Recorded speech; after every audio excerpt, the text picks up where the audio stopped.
Okay guys, welcome to the next Blender tutorial. So I thought that I'd show you a quick effect, which is fur. I'm going to go ahead to the render engine. I'm just going to switch out Eevee to cycles. We'll click our default cube right here. We'll go to objects, and then we're going to go quick effects, and we're going to go fur. And this is our fur that we are left with. So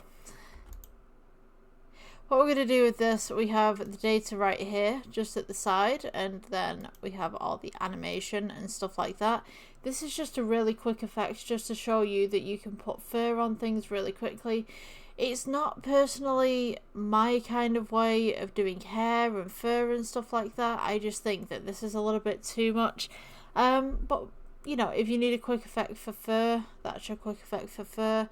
I will see you guys in the next tutorial. Bye.